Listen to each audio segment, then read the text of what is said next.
चलिए बात करते हैं फिल्म पुष्पा 2 द रूल की। हालांकि इस बार थोड़ा सा रिव्यू करने में लेट हो गया है, लेकिन ज्यादा लेट भी नहीं हुआ है क्योंकि परसों ही फिल्म रिलीज हुई है। तो पुष्पा फिल्म में अल्लू अर्जुन ने काफी बेहतरीन एक्टिंग की है, लेकिन पूरी फिल्म के अंदर फहद फासिल यानी कि भंवर सिंह शेखावत छाए रहे। काफी जबरदस्त एक्टिंग की है भंवर सिंह शेखावत के रोल में फहद फासिल ने। अब चलिए बात करते हैं फिल्म पुष्पा 2 द रूल की कहानी की।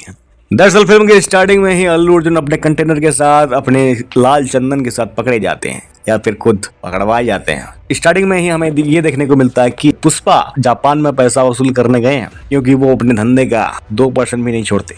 अब आगे भंवर सिंह शेखावत जो कि पुष्पा को रंगे हाथों पकड़ना चाहता है, पुष्पा के गैंग में ही मिल जाता है पुष्पा को पकड़ने के लिए और सभी मजदूरों को पकड़कर उनकी बहुत पिटाई करता है। और जब वो उन सबको हवालात में बंद करके बाहर चला जाता है, तब रात में पुष्पा हवालात में आता है और सभी पुलिस वालों को उनके बचे हुए दिन के साथ ही खरीद लेता है। यानी जिसकी जितनी ड्यूटी बची होती है उन्हें उतना पैसा देकर उन्हें खरीद लेता है एक हिसाब से, और सबको छुड़ाकर वहां से ले जाता है। जिसके बाद भंवर सिंह शेखावत को बहुत ज्यादा गुस्सा आता है, लेकिन वो कर भी क्या सकता है, कुछ नहीं। जिसके बाद फिर से एक बार रिवेंज चालू होता है भंवर सिंह शेखावत और पुष्पा के बीच। एक दिन श्रीवल्ली पुष्पा से कहती है कि तुम तो बहुत बड़े आदमी हो, बन गए हो, तुम सीएम के साथ अपनी एक फोटो खिंचवा कर हमारे घर में लाना जिसे मैं दीवार पर लगाऊंगी।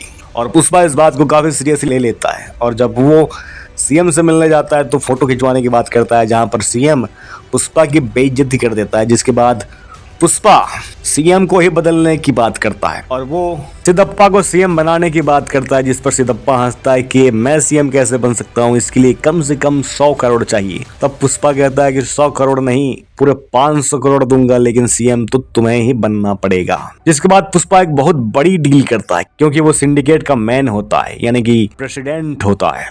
तो वो दुबई में जाकर हामिद नाम के एक शख्स से 2000 टन की डील करता है लाल चंदन की, और 2000 टन के माल के लिए वो हामिद से 5000 करोड़ का डील तय करता है।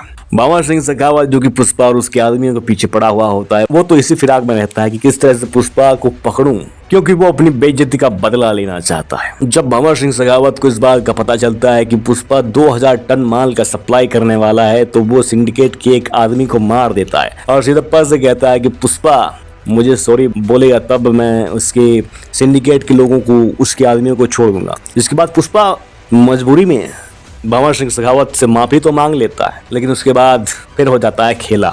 माफी मांगकर वो फिर वापस आता है और गाड़ी में भंवर सिंह शेखावत को ठोक देता है, और जब भंवर सिंह शेखावत पुल में गिरता है तो पुल में पेशाब कर देता है। फिर उनकी दुश्मनी हाई फ्लेम में आ जाती है। तब पुष्पा भंवर सिंह शेखावत को एक वार्निंग देता है कि अगर तूने मेरा माल पकड़ लिया तो मैं दिहाड़ी मजदूरी करूंगा, सिंडिकेट खुद ही छोड़ दूंगा। क्या पुष्पा सीएम की किए इंसल्ट का जवाब दे पाएगा? क्या पुष्पा सिद्धप्पा को सीएम बना पाएगा? और क्या भंवर सिंह शेखावत पुष्पा के 2000 टन माल की सप्लाई को रोक पाएगा? अगर आप जानना चाहते हैं तो आपको ये फिल्म देखनी पड़ेगी, थिएटर में जाना पड़ेगा। काफी बेहतरीन फिल्म है और पूरा पैसा वसूल है। हालांकि फिल्म 3 घंटा लंबा है, लेकिन आपको फिल्म बोर नहीं लगती है क्योंकि इतनी इंटरटेनिंग है। कहानी भी बहुत ही जबरदस्त है। पुष्पा 2 के लास्ट में हमें ये पता चला कि पुष्पा 3 भी आएगी।